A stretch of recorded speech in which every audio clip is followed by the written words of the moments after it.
Buenas tardes a todos, bienvenidos de nuevo. Vamos a continuar con el programa y la siguiente actividad es una plática invitada, Introducción al Pensamiento Computacional, Enfoque en Ciencias Sociales y Humanidades. La va a impartir la doctora Karina Figueroa de la Universidad Michoacana de San Nicolás de Hidalgo. Antes de iniciar, me voy a permitir leer una bio de la doctora Figueroa. La doctora Karina Figueroa es doctora en Ciencias con mención Computación por la Universidad de Chile. Actualmente se desempeña como profesora e investigadora en la Facultad de Ciencias Físico-Matemáticas de la Universidad Michoacana de San Nicolás de Hidalgo. Sus principales líneas de investigación se centran en el diseño de análisis de algoritmos para resolver problemas de búsqueda, con énfasis en la recuperación de información, campo en el cual cuenta con diversas publicaciones científicas. Es miembro del Sistema Nacional de Investigadores Nivel 1, adscrita al Área 8, y participa activamente en diversas organizaciones académicas. Es miembro regular y secretaria del Consejo Directivo de la Academia Mexicana de Computación, así como miembro fundadora del grupo Mujeres en la Computación de dicha academia. Ha impulsado el desarrollo como presidenta de la Sociedad Mexicana de Ciencia de la Computación en el periodo 21-23. Actualmente funge como editor en jefe de Computer Sapiens, revista de divulgación especializada en inteligencia artificial, patrocinada por la Sociedad Mexicana de Inteligencia Artificial y reconocida por la CECITI. Asimismo, colabora con la empresa Amphora Health, enfocada en el análisis de datos médicos mediante ciencia de datos. Participa activamente en la organización de eventos académicos. Entre los más recientes destacan el Seminario Iberoamericano de Pensamiento Computacional y la Escuela Nacional de Aprendizaje de Inteligencia Computacional. Convencida de que la educación es el motor fundamental para transformar una sociedad, la doctora Figueroa combina su pasión por la investigación con un firme compromiso con la formación de nuevas generaciones en el área de computación. ¿Me acompañan a dar un aplauso? Hola, ¿qué tal? Buenas tardes. Yo voy a presentarles un poco sobre esta área, sobre pensamiento computacional. Y bueno, básicamente quisiera hacer primero un examen. No se crean, no va a haber examen, o tal vez sí. Les voy a enseñar un poco de qué hemos hecho en esa área y qué se estila que usemos en pensamiento computacional. Después vamos a discutir un poco porque este punto es súper importante en esta era del IA y un poco de qué está haciendo el mundo respecto al pensamiento computacional y cómo orientarlo hacia ciencias sociales y humanidades. Primero, tengo que definir qué es el pensamiento computacional y básicamente tiene 4 fases. Primero, identificar las características importantes, a eso le llamamos la abstracción. Después, queremos dividir el problema en pedacitos, eso le llamamos descomposición. Una vez que lo tenemos dividido en pedacitos, queremos identificar las relaciones entre los datos, los patrones, y finalmente proponer algoritmos, o sea, una secuencia de instrucciones para resolverlo. Entonces, básicamente en esos 4 pilares del pensamiento computacional es que voy a basar esta charla. Entonces, la primera pregunta es ¿por qué es importante el pensamiento computacional? Y me gustaría empezar desmitificando un poco que el pensamiento computacional no necesariamente es programar, sino es una forma de razonamiento estructurado y útil en cualquier disciplina, o casi en cualquier disciplina. Nos permite formular los problemas de manera que habilite el uso de computadoras para resolverlo. Hay una organización lógica detrás de esto y un análisis de datos que queremos poner énfasis. Representamos los datos mediante estas abstracciones que les decía y tratamos de emplear modelos y simulaciones. También queremos automatizar esas soluciones, es decir, los algoritmos, o sea, la serie de pasos ordenados y definidos. Y también, por último, algo que me gustaría mucho enfatizar es que queremos hacer esa identificación, análisis e implementación de posibles soluciones con la meta de alcanzar eficiente y eficazmente la combinación de pasos y recursos. Entonces, eso del examen sí era cierto. Aquí hay un problema que resuelven generalmente los niños. Esto es de un reto que se llama reto Bebas. Entonces, la intención es que a partir de este árbol, que me parece que se ve muy bien, me puedan decir, por ejemplo, en dónde colocarían, en qué número le corresponde a este castor, ¿no? El A. Acá está mi cursor. El A. ¿En dónde lo pondrían? 1, 2, 3, 4, 5, 6, 8. Alguien dijo que el 4. Veamos. Y es muy fácil la resolución, ¿verdad? ¿Ustedes son de la carrera de computación o de sociales? ¿O hay de los dos? A ver, los de computación, la mano, y los de sociales, la otra mano. ¿Y los de en medio qué? ¿Eh? Ah, software, ok. Pero es computación, ¿no? Bueno, entonces, no es computación, es software. Ok, está bien, perdonen. Este árbol empieza diciendo, a ver, ¿tiene lentes? Sí, ¿no? La flechita, la palomita. Y estamos refiriéndonos a la, ¿verdad? Eh, ¿Tiene barbita? Que es el siguiente nivel del árbol, ¿no? El siguiente nivel del árbol y el que nos referíamos a la no tiene barbita. Entonces se va del lado derecho.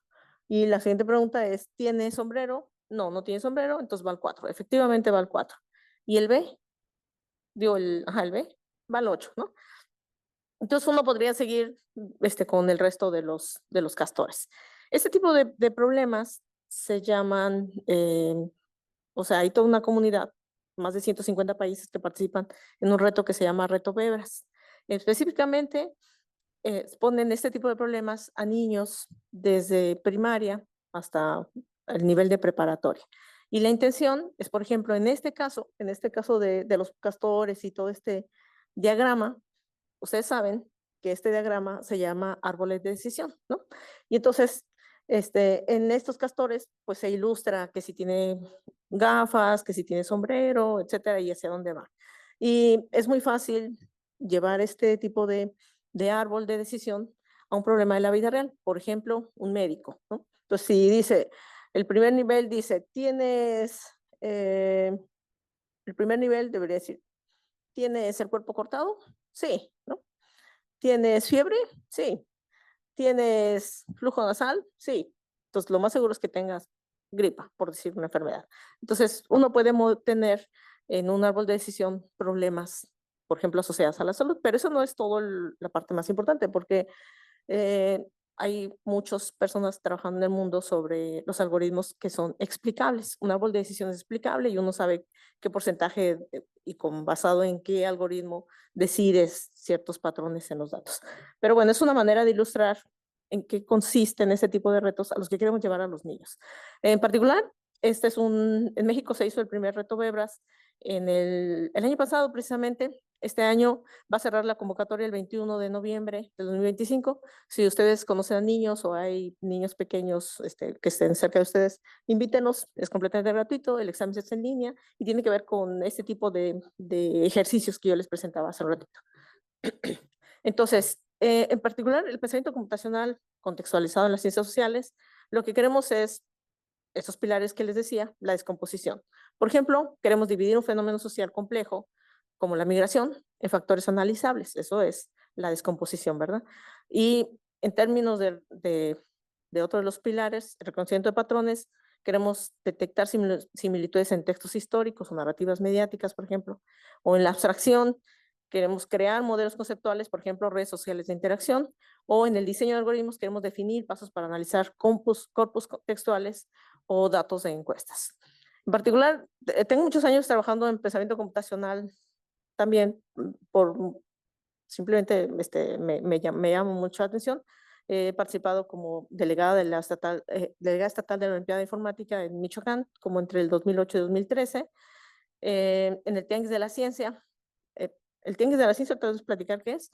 También he sido partícipe de un comité científico que se abrió por parte de la Fundación Televisa para llevar pensamiento computacional a todas las escuelas en este país. Y sí se llevó a cabo como en el 2011, me parece, como en 40 escuelas del país, pero después cerraron ese programa. También he hecho otras cosas como un diplomado orientado hacia profesores, que era vivencial, y los profesores de primaria y secundaria iban a tomar clases de química, física, matemáticas, y en particular de pensamiento computacional. Y entonces les enseñaba algunas cosas que les voy a enseñar a ustedes ahorita, y ellos los llevaban a las primarias y se los ponían a jugar a los niños, ¿no? Entonces, el Tianguis de la Ciencia en particular, en la universidad en la que yo trabajo, la Universidad Michoacana, es un programa donde lleva más de 30 años presentándose y cada año hay así 500 talleres, 2.500 actividades, participa muchísima gente. Van niños de preescolar, primaria, secundaria y entonces se ponen a jugar ahí con cosas experimentales. Y esto del pensamiento computacional lo hemos hecho, aquí hay algunas actividades en papel. hasta hemos disfrazado alumnos para que brinquen entre bloques como de Mario Bros. Y con niños muy pequeñitos, ¿no? También lo hemos llevado a nivel preparatoria con un profesor de una preparatoria de Michoacán que se llama Pascual Ortiz Rubio y el doctor Ángel Ortiz. Él es el que hemos implementado esto para asociarlo a la materia de física que él imparte y ver cómo podemos hacer que sus estudiantes se interesen por el aprendizaje. Mucho de lo que les voy a presentar se basa en esta página que se llama Computer Science Unplugged. Es una iniciativa para enseñar ciencias de la computación, que tiene varias cosas, números binarios, algoritmos, lenguajes de programación, etcétera. Yo les voy a enseñar rapidísimo como de qué tipo de actividad estamos hablando. Y bueno, por ejemplo, es cómo interactuamos con una computadora. Ustedes saben que la computadora solo habla ceros y unos, y dado que ustedes son de software de computación históricas, seguro saben binario, ¿verdad que sí? Rapidísimo. El sistema binario, para aquellos que nos están escuchando en línea y que quizá no sepan del sistema binario, es un sistema posicional. Eso significa, por ejemplo, en ese que es un sistema decimal, el que nosotros usamos, sabemos que esas son las unidades, las decenas, las centenas y las unidades de millar, ¿no? Entonces, el orden, por supuesto que importa, y entre más a la izquierda más valor tiene, ¿no? Porque luego siguen las decenas de millar y así sucesivamente. Entonces, en el sistema binario es exactamente igual. Tenemos la primera posición vale 1, la segunda vale 2, la tercera 4, 8 y 16. En ese orden. 1, 2, 4, 8, 16. Entonces, cuando yo lo quiero poner en una computadora, pues básicamente las cartas que están volteadas decían 1, la que está volteada es 2, 4, 8, 16, ¿verdad? Entonces, si yo a las que no están volteadas, les pongo un 1 y a las otras les pongo un 0, basta contar las cartas que están volteadas para saber qué número es. Entonces, en este caso, esa representación de 0, 1, 0, 0, 1 es el 9, ¿no? Porque está volteada la carta del 8 y del 1. ¿Hasta aquí me van siguiendo o ya los perdí? ¿Cierto? Es que ahora viene el examen. En teoría ustedes no tienen que dibujar las cartas porque se acuerdan perfectamente, ¿verdad? ¿Qué número en decimal es el 1, 0, 1, 0, 0? Les voy a contar el tiempo. 20, muy bien. Y el 1, 1, 1, 1, 31, muy bien. Les tomó, esto lo he hecho con niños desde los 6 años, entonces 20 y 31, ¿verdad? Entonces ahora, solo para saber si todavía están despiertos, ¿cómo escribo el número 17? Tendría que ser 1, 0, 0, 0, 1, ¿verdad? Porque si se acuerdan, solo tengo que quitar la carta del 8, 4, 0, perdón, 2, 4, 8, para que me quede 1, 0, 0. Los 3 ocultos, ¿sí o no? Las cartas que quedaron enfrente son 17. ¿Y el 25? Le regreso los números así. Muy bien, ya te di. Muy bien. Es que la chica que está aquí enfrente, sí, 1, 1, 0, 0, 0, 1, ¿no? ¿Y el 5? ¡Ah, qué velocidad! 0, 0, 1, 0, 1, ¿no? ¿Y el 1? 0, 0, 1, ¿no? ¿Y el 0? ¿Y el 32? Falta una carta más, ¿verdad? Exacto, falta una carta más porque con las que tengo no me es suficiente, ¿no? Necesitaría la carta que se habilite, que se fijan si es 1, 2, 4, 8, 16, la siguiente carta es 32. Entonces exactamente necesito un bit más para aprender el 32, ¿no? Entonces, este ejercicio en realidad lo estoy poniendo también para que ustedes un poco lo vivan, digamos, y aprendan o vean, interpreten o traten de seguir cómo aprenden ustedes, porque eso también es parte del pensamiento computacional. Entonces, en particular, a los niños les platicamos esto, que se supone que con los dedos de las manos solo podemos contar hasta el 10, ¿sí o no? ¿Por qué no? ¿Por qué no haces qué? Porque podemos poner el sistema binario, ¿no? Entonces, imagínense que nuestras manos, en particular en la imagen están así, ¿verdad? Están volteadas. Decimos que son las manos, ¿no? Así, tal cual. Empezamos con 1, 2, 4, 8, 16, 32, hasta el 512. ¿Cómo se vería si quisiéramos representar el 513? Sí, muy bien. 513, ¿no? Entonces, para hacerlo más fácil, no vamos a usar una mano y entonces ustedes me van a decir, déjenme le pongo. El dedo pulgar va a ser el 1, ¿ok? Entonces, en esa representación, ¿qué número es? El 2, muy bien. ¿Y así? 14, muy bien. ¿Y se le agregó una más? 30, ¿verdad? ¿Y el símbolo de la paz? No. 6. ¿Y toda la mano? 31, muy bien. ¿Y el símbolo de rock and roll? No. 18, ¿no? Muy bien. Y entonces hay muchas actividades que tienen que ver con esos números, etcétera, pero después pasamos, por ejemplo, a cómo se, pues en realidad nosotros no andamos por la calle diciendo 1, 1, 0, 1, 1, ¿verdad que no? Entonces lo podemos llevar a letras. Esos números, así en el sistema binario, lo podemos llevar a letras. ¿Cómo? Pues asignándoles un número. En particular, como este es un juego, tenemos 1, 2, 4, 1, 2, 3, 4, 5, tal, con las letras. El A es el 1, y entonces, por ejemplo, mi nombre, que es Karina, con la K, que es el número 12, la argumentación binaria sería esa, y tenemos como la A sería esa, y bueno, a los asistentes generalmente los pongo en un taller a hacer su gafete, pero en binario y con unos papelitos y toda la cosa, ¿no? Eh, cada quien tiene que escribir como su nombre. Y después de que los niños aprenden esto, les enseñamos que esto en realidad se llama código ASCII, ¿no? Que ustedes seguramente conocen. La computadora tiene un número asignado a cada uno de las teclas que tenemos en las computadoras. En particular, esta es una codificación, pero hay varias codificaciones y todo cabe en un byte, ¿no? O sea, en 8 bits. Y luego presentamos imágenes, por ejemplo. O sea, en realidad nosotros estamos mandándonos todo el tiempo o imágenes o videos. Y entonces, ¿cómo hacemos esto con los números binarios? Bueno, hay que explicarles qué es un píxel. Si hago zoom, se ven los píxeles, ¿no? Y cada cuadrito de esos es un píxel. Y entonces, de lo que se trata es que tenemos una imagen. Si la vamos haciendo zoom, se va viendo mejor. Pero si lo ponemos en una cuadrícula, entonces ahora podemos representar esos píxeles con unos números. En particular, aquí va en ese orden: apagado, encendido, apagado, ¿no? Entonces, la siguiente fila debería decir, tengo 4 apagados y 1 prendido. La siguiente debería decir, tengo 1 apagado, 4 prendidos. ¿Cuánto debería decir la siguiente fila? La primera columna debe decir apagados, ¿verdad? ¿Cuántos son? No hay ninguno apagado, después 1 prendido, 3 apagados, 1 prendido. Entonces, podemos codificar una imagen con números, y los números ya sabemos que los vamos a llevar a binario, ¿no? Entonces hay algunas actividades que también les ponemos a los niños. Por ejemplo, esta es una cuadrícula pues más grande, y déjenme darle clic, ¿no? Porque ahí dice, primero veía 4 apagados, luego 11 prendidos, en la siguiente línea también 4 apagados, 9 prendidos, 2 apagados, 1 prendido, ¿no? Entonces voy completando la imagen,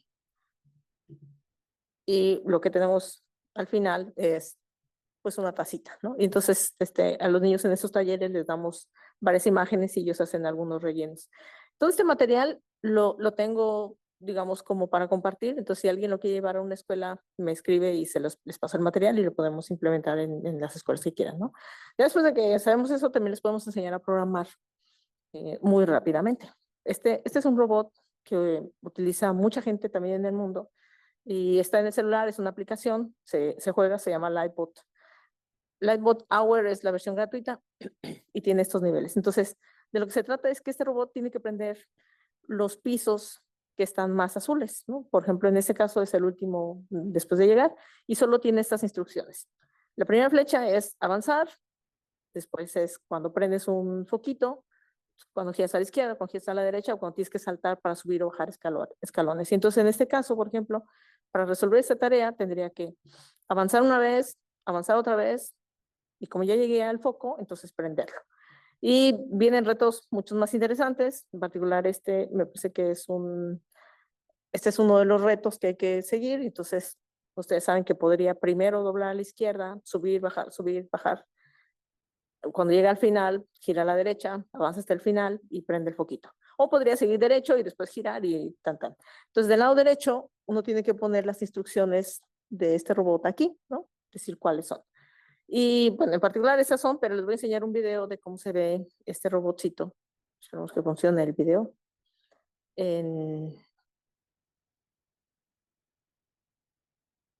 No sé si así.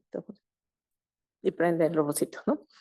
Está bien tierno y enseña conceptos que quizá a ustedes les parezcan conocidos en un ratito.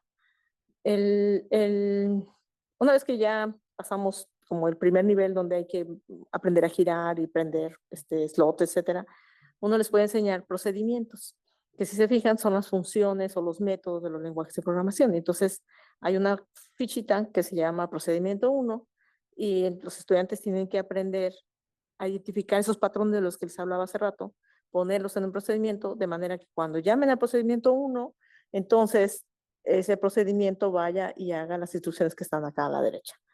Pero eso no se queda hasta ahí. También el robot, particular, este juego, eso dice, ¿no? Si tu procedimiento es cuando tú llames al procedimiento 1, en realidad tienes esas mismas fichas. Y hay toda una serie de ejercicios para practicar los procedimientos. Y después se viene algo más divertido, la recursión. Entonces, imagínense que a un niño de 6 años le estamos enseñando la recursión, ¿no? En particular, este procedimiento que está aquí en la pantalla, dice, el procedimiento 1 es avanzar, saltar, y llamas otra vez al procedimiento 1, que básicamente se ve así, ¿no? Cuando tú llamas al procedimiento 1, tienes estas instrucciones. Pero si aquí vuelvo a decir procedimiento 1, ahora sigues completando esas instrucciones y aquí tendrías que completar las nuevas instrucciones, la recursión, ¿no? Y bueno, la cosa se pone mucho más compleja y entonces aquí hay que resolver tareas como esta, que es mucho más complicada, con un procedimiento 1, con procedimiento 2, de manera recursiva y se pone muy entretenido. ¿Qué recursos hay sobre pensamiento computacional? La verdad es que hay muchos. En particular, el primero de estos recursos, o el más famoso, es uno que se llamaba Logo, que es un robot que parece una tortuguita y tiene que decirle el ángulo para que haga una cierta ruta, etcétera. Hay unos bloques que seguramente algunos de ustedes ya han probado, de Scratch o de Google. En Google hay una cosa que se llama Blockly, que tú tienes la meta como de Google Maps y entonces tienes que hacer toda una serie de programación para llegar a esa meta. Hay algunas otras cosas como Robotcaré, la Alice. Usando la robótica, uno puede usar cosas como los Legos, como el Vibot, o te voy a platicar un poco de ellos. Enseñarles lógica, aritmética, programación. El MIT App Invader, no sé si lo han visto, pero uno puede programar aplicaciones de celular arrastrando bloques, ¿no? Y es súper interesante. En muchas primarias incluso se enseñan estas cosas para los niños. Ahora, ¿por qué el pensamiento computacional en esta era de la inteligencia artificial? La primera pregunta que nos tenemos que hacer es cómo vivimos o cómo queremos vivir con la IA, ¿no? Y básicamente nos tenemos que preguntar, si la IA no queremos que exacerbe las desigualdades existentes, sería muy importante que tengamos oportunidad de desarrollar una sólida comprensión de qué es la inteligencia artificial, cómo funciona, cómo podría afectar todas nuestras vidas y sobre todo, la UNESCO en particular se manifiesta a favor de una alfabetización de la IA. En particular en esto, nosotros los docentes jugamos un papel fundamental y sobre todo los niños de primaria y sobre todo los de primaria, que están creciendo con una herramienta, como bien lo mencionaba hace rato en el panel, están creciendo con una herramienta que no alcanzamos a entender ni alcanzamos a ver las posibles escenarios de esos niños creciendo con esas herramientas. Hace no tan, en marzo de este año, me invitaron a un panel donde había unas niñas de primaria, así de primaria, no sé, 6, 7 años. Y entonces yo les preguntaba, ¿qué es la inteligencia artificial? Y básicamente esas niñas me decían, es algo a la que le pides que haga algo y te da algo creado, te crea cosas. Esa es la definición de unos niños que están creciendo con la inteligencia artificial. Todos ustedes, pues ya son más grandecitos. Ustedes en la primaria, tuvieron que estudiar de una manera distinta. Pero ahorita, en las primarias, los niños tienen una herramienta súper potente que los adultos estamos discutiendo cómo tenemos que evaluar, cómo tenemos que vivir, cómo tenemos que enseñar, etcétera. Pero lo estamos haciendo desde, en mi opinión, desde la comodidad de nuestros zapatos, porque nosotros ya crecimos de una manera distinta. Entonces, en los niños que tienen una herramienta súper poderosa, a la que no le están cuestionando nada, sino le están creyendo, ese tipo de cosas es importantísimo que sí sepamos orientarlos hacia qué es exactamente la herramienta que tiene en sus manos. Entonces, en particular, las dimensiones que deberíamos estar teniendo en nuestros pequeños es adquirir una sólida comprensión de lo que significa, es decir, cómo se seleccionan los datos, cómo se manipulan los algoritmos, cómo se interpretan las decisiones que están tomando las inteligencias artificiales, cómo puede estar sesgado o no un algoritmo de inteligencia artificial y sobre todo, cómo integramos la inteligencia artificial en los planes de estudio desde el nivel preescolar hasta la secundaria. En particular, la UNESCO lo que sugiere es que en los planes de estudio haya pensamiento computacional, alfabetización en datos y algoritmos, la codificación, la estadística y bueno, un reto que en particular me parece que es lo que se discute en el mundo es hacer que no nos preocupe tanto el avance de la inteligencia artificial, sino más bien el retroceso de la inteligencia natural, ¿no? Entonces, ¿cómo podemos aprovechar la inteligencia artificial en la educación? Pues identificar y potenciar todos los posibles beneficios, reconocer y mitigar esos riesgos. Entonces, vale la pena cuestionarnos, ¿qué beneficios reales y cuáles son los que la IA puede aportar? ¿Cómo podemos garantizar que la IA responda a las necesidades reales y no sea la última moda en la tecnología educativa? ¿Qué debemos permitir que haga la inteligencia artificial? Y bueno, hay algunas controversias de las que también ya hablaban en los primeros presentaciones, ¿no? Y ustedes seguramente sí lo saben, el empeoramiento de la pobreza digital, las regiones pobres en datos han quedado aún más excluidas. El uso de contenidos sin consentimiento, es decir, violaciones de derechos de autor, todo lo compartido en Internet puede ser explotado por una IA generativa. Entonces uno dice, bueno, pues sí, ni modo, ¿no? El problema es que cuando nosotros estemos del otro lado y sea nuestro trabajo el que esté siendo, digamos, robado, o sea, plagiado los derechos de autor, ahí me parece que no nos va a parecer tan divertido, ¿no? Los modelos estos inexplicables utilizados para generar resultados. Y bueno, les voy a compartir esa imagen que ven ahí, quizá no se alcanza a ver mucho, pero dice desarrollador Unity, ¿no? Y la empresa a la que está esa propuesta es Amphora Health. Entonces, en mi currículum yo participo con esa empresa y ellos hacen ciencia de datos en salud. Y aquí lo que dice esta postura de trabajo dice desarrollador Unity. Entonces, esta imagen en particular me la compartió el dueño de esta empresa, Amphora, porque dice que le empezaron a llegar currículos buscando esa posición de trabajo. Y entonces él les preguntó, bueno, ¿y por qué me dices a mí de este desarrollo cuando yo hago ciencia de datos en salud específicamente? Resulta que esta postura de trabajo se la inventó LinkedIn, nada más, ¿no? Y entonces a mucha gente le empezó a decir, mira, postula en Amphora Health porque tienen esta postura de trabajo.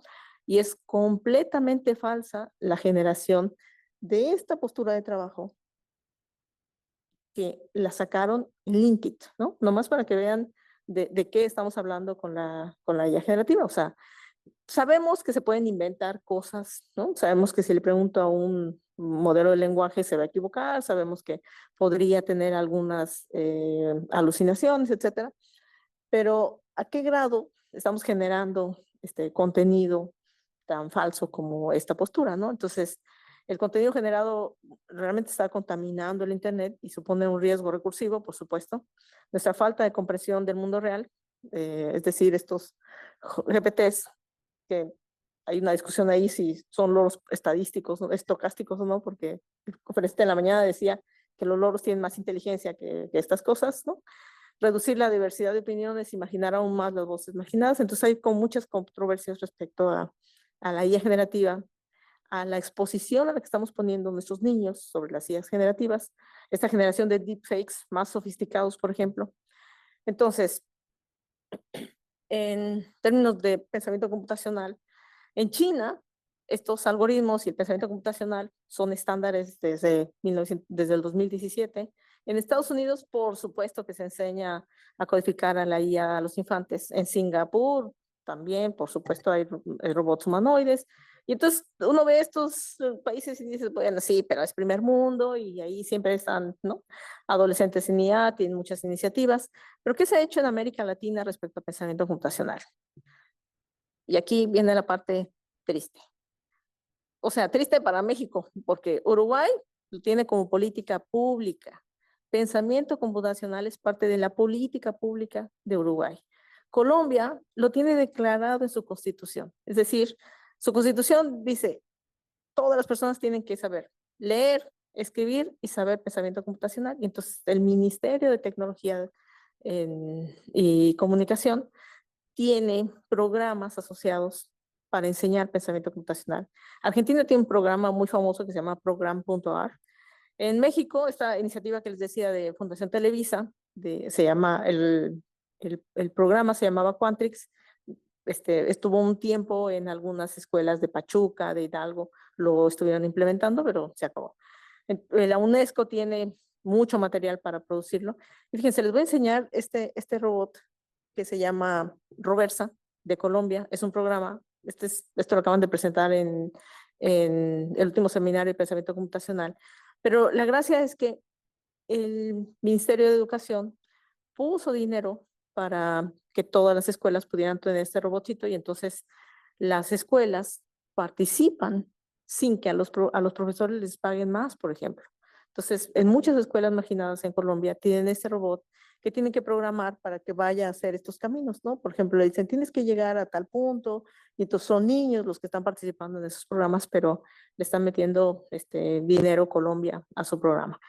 En particular en el pensamiento computacional, en las ciencias sociales, pues hay muchas aplicaciones, la sociología computacional, el análisis de redes, simulaciones de comportamiento social, en ciencia política, por supuesto, la minería de texto en los discursos políticos está espectacular, la economía del comportamiento, hay modelos basados en agentes, la psicología digital, en la educación, la analítica del aprendizaje, el diseño instruccional basado en datos.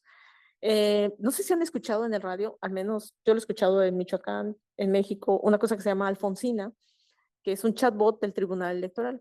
Yo lo escuché en la Ciudad de México, entonces me parece que está en todo el mundo y por supuesto me eché un clavado. El primer video promocional que tienen dice, así textual, este robot se encuentra en etapa de validación y tiene un 60% de acierto. Y hay una campaña en todo el país en el radio diciendo, ve y pregúntale al chat de Alfonsina. Y a mí me impresionó que el video promocional diga, esto tiene un 60% de acierto. Y dice, por favor, úsala para que la podamos llevar a una etapa final. Y textual dice, necesitamos que la uses, la cuestiones y la pongas a prueba. Cada consulta la fortalece. Es decir, soltaron a nivel nacional un robot el que espera que la gente esté haciendo preguntas para entrenarlo, ¿no? Eso es lo que hicieron. Entonces yo empecé a hacer algunas preguntas. Me parece que está muy orientado solo al Tribunal Electoral y lo que te dice es, esta pregunta tiene esta tesis, esto no sé qué, te da como alguna referencia, pero no te contesta más allá de eso y está en una etapa de entrenamiento. Y entonces pusieron a todos los mexicanos a participar en una etapa de entrenamiento. Entonces me puse a ver, bueno, qué ejemplo podríamos tener sobre el pensamiento computacional en las ciencias sociales. Por ejemplo, el análisis de discursos políticos en redes sociales durante una campaña electoral y tendríamos que tener esas etapas, ¿no? De descomposición. ¿Cómo dividimos el problema? Pues podemos, por ejemplo, recolectar tweets, ¿no? En diferentes candidatos, limpiar los datos, clasificarlos según el tema en economía, salud, educación. También analizar el tono emocional, es decir, a cada uno de esos cursos ponemos positivo, negativo, neutro. El reconocimiento de patrones, tendríamos que observar tendencias comunes, por ejemplo, determinados temas aumentan la popularidad antes de los debates, ciertos candidatos usan más lenguaje emocional que otros. En la parte de abstracción, parece que eran 4 los pilares, podríamos identificar los elementos esenciales del discurso para no perder los detalles lingüísticos, simplificar la información extrayendo indicadores claves de frecuencia de palabras, hashtags, sentimientos generales. Y el algoritmo, pues básicamente tendríamos que diseñar un procedimiento paso a paso para automatizar este análisis, ¿no? Es decir, la entrada son los tweets y lo que queremos es la clasificación, por ejemplo, del análisis de los discursos políticos. Otro ejemplo sería el estudio del impacto urbano del transporte público. Una pregunta que me parece que el año pasado yo creo recuerdo que Tony platicaba un poco de estas preguntas de cómo las rutas de transporte afectan el acceso al empleo en distintas zonas de la ciudad, es decir, por ejemplo, la descomposición, ¿no? ¿Cómo la hacemos? Pues separamos el problema de subprocesos, recolectar datos sobre las rutas, mapear zonas residenciales, calcular los tiempos promedios, analizar correlaciones de nivel socioeconómico, reconocimiento de patrones, cómo detectamos estas regularidades, por ejemplo, en las zonas con menos rutas tienen mayores tiempos de traslado, o sea, estos patrones que debemos detectar ante esta pregunta del impacto urbano del transporte público. En la parte de la abstracción podríamos simplificar el modelo urbano viendo variables como tiempo de traslado, distancia. El algoritmo podríamos definir una secuencia de pasos para simular el acceso, ¿no? Las coordenadas, las rutas, cuánto tiempo tomó, la comparación de las zonas, y la salida debería ser un mapa de accesibilidad. Y bueno, ya para terminar, me gustaría invitarlos a leer esta revista que se llama Computer Sapiens. Es una revista patrocinada por la Sociedad Mexicana de Inteligencia Artificial. Es completamente gratuita. Este es el link. Esta revista, en particular, está reconocida en los índices de calidad de la CECITI y tenemos varias columnas. La portada, recientemente, tenemos una colaboración con la Universidad Veracruzana, nos las diseñan expertos y escriben un artículo sobre qué representa esta portada. En particular, este volumen, les presumo que Tony y el doctor Cuauhtémoc Rivera son los editores invitados y el volumen se trata específicamente sobre IA responsable. Descárguenlas, hay muchísimos, todos los volúmenes son completamente gratuitos, descárguenla, léanla y escríbanme, por favor. Me interesa mucho saber su opinión, por supuesto, de los lectores. Yo en particular me interesa mucho la opinión que tienen los jóvenes como ustedes sobre los artículos de esa revista, porque están pensados en un lenguaje no técnico, donde expliquemos problemas, en este caso, de la IA responsable. Y bueno, pues eso sería de mi parte todo. Muchas gracias por su atención. Muchas gracias, doctora. Vamos a continuar con las preguntas. Mi duda en sí era sobre el programa. O sea, dice que usted lo presenta como a primarias, secundarias, preparatorias para distribuir más el pensamiento computacional. ¿Fue usted quien diseñó como las actividades o quien inició el programa? ¿Sí?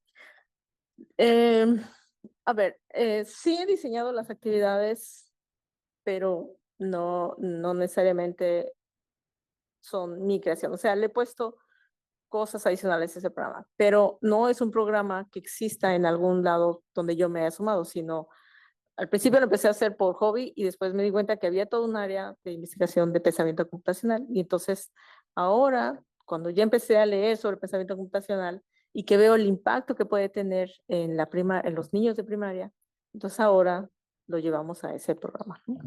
Es que se me hizo muy como interesante porque pues no me había detenido yo como a pensar como cómo, bueno, más que nada pues por la frase que era como pensamiento computacional y cómo enseñar como estas áreas de tecnología que pues siempre se relaciona con pues eso, como tecnología, no puedes aprender a, no sé, como programar o código binario si no tienes una computadora y se me hizo como que muy interesante cómo tratan de enseñarlo en papel o con actividades más físicas y a mi duda era como pues cómo se puede ayudar para que se pueda distribuir más o pues nosotros como estudiantes cómo podemos ayudar a pues a contribuir más con este trabajo. Ay, qué bonita pregunta. Mira, si quieres, mándame un correo. Yo les puedo mandar el material, porque te digo, tengo unos PDFs así organizados para que quien se sume se los comparta. Si no, podemos hacer durante la pandemia. Estuvimos convocando a niñas para enseñarles, y tuvimos un taller donde había así 60 niños de primaria que se sumaron al taller, así por redes, lo anunciamos, etcétera, y entonces hicimos ese taller como virtual. Entonces, si ustedes están interesados, podemos hacer eso. Por ejemplo, yo lo hacemos juntos la primera vez, ustedes ven las actividades, porque digo que están diseñadas para que cualquiera pueda, digamos, seguir el material. Les puedo pasarles las presentaciones y todo, de manera que lo hacemos la primera vez juntos, y después, pues yo les agradecería mucho que lo compartamos, porque este es un tema que nos interesa a todos, ¿no? Muchas gracias. Sí, te voy a apuntar el nombre. Sí. Pero ¿me quieres decir algo más? No, es esto. Te lo agradezco. Muchas gracias. No, al Se me hizo contrario. muy, muy bonito trabajo. Muchas gracias a ti. Escríbeme.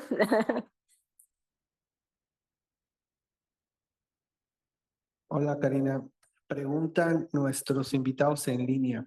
Colaboro con un grupo de divulgación científica que nos dedicamos a llevar pláticas y talleres a comunidades rurales de la Sierra de Oaxaca. ¿Qué estrategias recomienda para integrar a talleres y pláticas que puedan ser digeribles para un público que desconoce de estos temas? Muchas gracias. Qué bonita pregunta también. ¿Qué talleres y prácticas? Mira, una de las realidades de este país es que no hay computadoras en todos los lugares, ¿no? Entonces, este tipo de herramientas, este tipo de talleres de ciencias de la computación desconectada, básicamente es lápiz, papel, y eso sería las actividades, así se llaman. Pensamiento computacional desconectado sería mi respuesta a la pregunta que me estaban haciendo estas personas de Oaxaca que nos están viendo. Yo les presentaba en unas de las diapositivas al principio la página de donde... Esta es una página que se llama así, Computer Science Unplugged, y tiene muchas herramientas y mucho material sobre pensamiento computacional desconectado.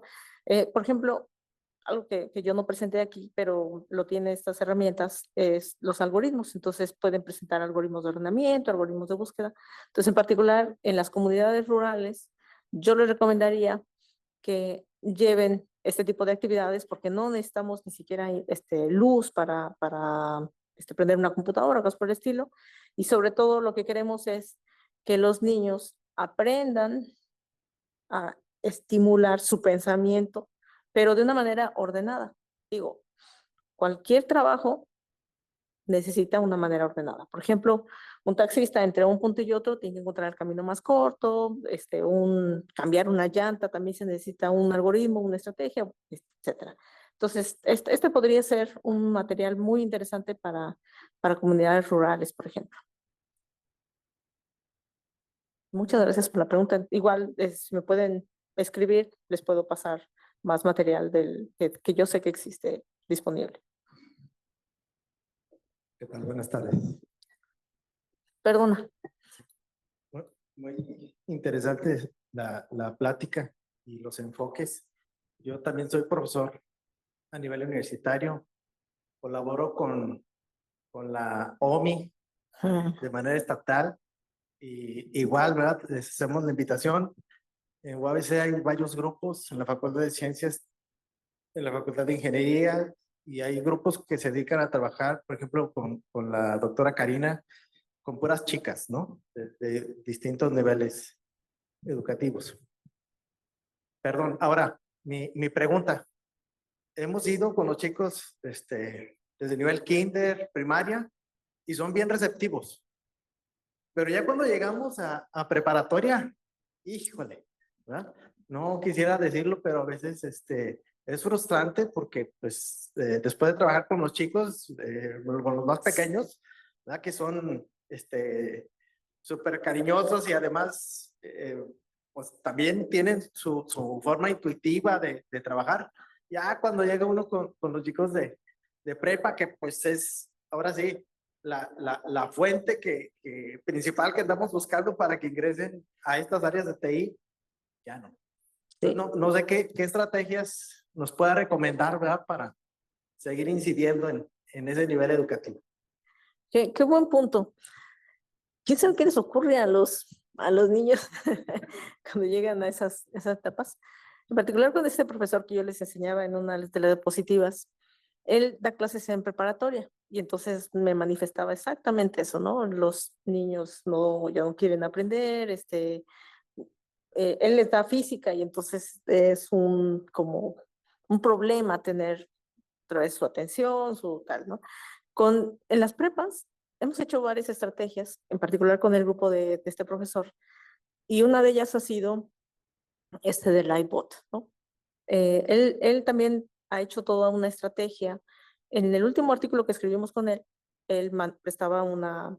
implementamos una estrategia en su grupo donde era enseñarles Livebot, enseñarles pensamiento computacional, enseñarles cómo llevar un poco esta onda de la escuela mexicana el aprendizaje basado en problemas, ¿no? Entonces, estos niños de preparatoria hicimos toda una estrategia para atacar problemas de sus comunidades con software. Y entonces, después de que les enseñamos pensamiento computacional, les enseñamos un poquito de programación, terminaron haciendo aplicaciones bien interesantes como control de inventarios en una tienda, varios de ellos trabajaban, otros hicieron toda una estrategia y terminaron así como con 8 o 10 proyectos de desarrollo de software muy orientados hacia base de datos, porque la intención era que pudiéramos cachar su atención, que aprendieran muy rápido, pero fue aprendizaje basado en problemas, pensamiento computacional y terminaron. Te puedo compartir si quieres el artículo un poco de ver esa estrategia, pero sí hay que trabajarle muchísimo porque perdemos su atención, ¿no? Pero esas estrategias de aprendizaje basado en problemas parece que funciona muy bien en ese nivel. Últimamente he estado colaborando en particular en Michoacán, con la Secretaría de Educación.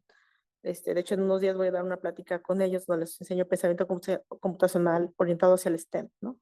Un poco pensando específicamente STEM, porque también nos faltan como chicas, ¿no? En estas áreas de ingeniería. ¿Cómo llevarlo a esas comunidades?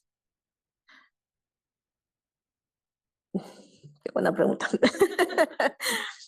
Pues en realidad necesitamos convencer a algunos docentes que nos dejen llevar a sus grupos, ir a sus grupos para enseñarles un poco en qué consiste el pensamiento computacional, o sea, cómo vemos un problema y tenemos que separar esas variables, ¿no? Por ejemplo, tú bien lo dices, en el cambio climático, pero exactamente en qué parte del cambio climático. Hay una parte donde están las sequías, hay una parte donde llueve mucho. Entonces, si nos concentramos en analizar un punto de la población, en realidad yo creo que si queremos un impacto real en los problemas asociados al cambio climático, tendríamos que no ver solamente lo que está sucediendo a nivel naturaleza, o sea, cómo se forman los huracanes, cómo tal, sino más bien a nivel local, ¿qué estamos haciendo como población?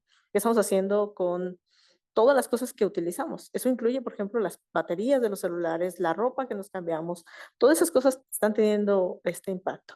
Hay otras iniciativas, una que me encantó, les puedo pasar un poco el link si quieren después, donde uno puede entrenar una red neuronal de juguete. O sea, te tomas fotografías tú, tu compañero, y entonces entrenas a la red neuronal. Está pensado en niños esta página que les digo.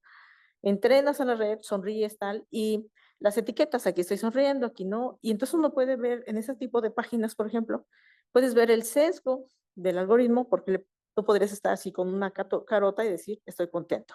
Y entonces uno les puede poner estas estrategias para enseñarles cómo una computadora nos puede ayudar, pero también depende de qué orientación le dice a los datos. En particular, orientado específicamente hacia qué hacemos como sociedad con el cambio climático. La información que yo tengo de pláticas que he escuchado de gente que trabaja en biología, desafortunadamente los humanos ponemos un granito de arena cuando cambiamos nuestros hábitos, pero el cambio climático en particular está muy influenciado por lo que hacen las grandes industrias. Entonces ahí el impacto, o sea, sí podemos hacer cosas como en la sociedad y, ¿no? Colectar la basura, separarla, tan, Pero me parece que el impacto real tendríamos que convencer a las grandes industrias de algo que no van a querer, ¿no? No van a estar dispuestos. Sí, me temo. Pero para lo otro, sí, les ayudo. Gracias. Me permito leer el siguiente reconocimiento a la doctora Karina Figueroa Mora por su participación como ponente en la conferencia magistral Introducción al Pensamiento Computacional, Enfoque en Ciencias Sociales y Humanidades, como parte de las actividades del segundo coloquio Tecnología y Sociedad.